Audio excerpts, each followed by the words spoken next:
אז היום אני הולכת לעשות לכם ספול של ממתקים שקניתי,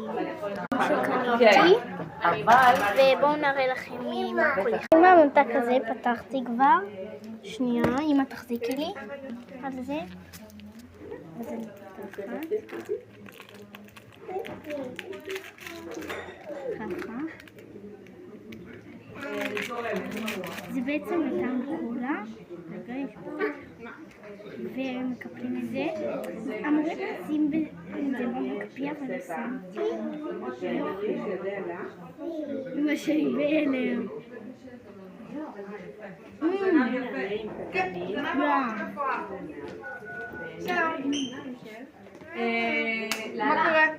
אין, צודקת, אין. אני באה להיכנס לג'ימן שלי. זה כמו גומי פירות כזה. בואו נפתח, אמא תחזיקי לי. אני פותחת, את מחזיקה.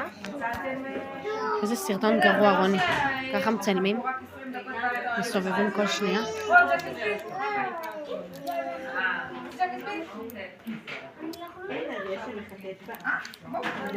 וואי, תקשיבו, מי שיודע לפתוח את הדברים האלה, שיגיד לי בתגובות מה זה.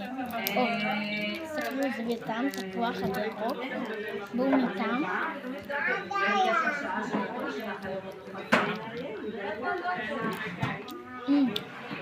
זה טעים כמו טופי.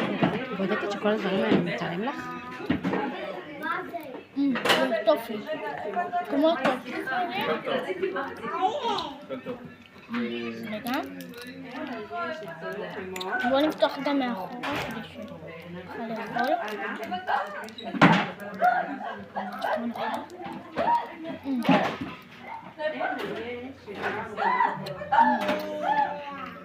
הממתק הבא זה בעצם אמור לעשות גם צבע ללשון.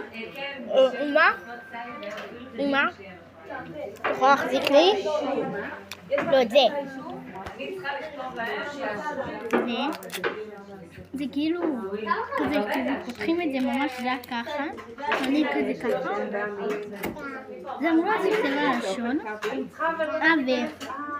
ואמא שלי אוכלת את המאסטר שלי. בעיקרון זה אמור לעשות צבע בלשון. יש לי ירוק בינתיים בגלל זה. אז בוא נעבור, אמא.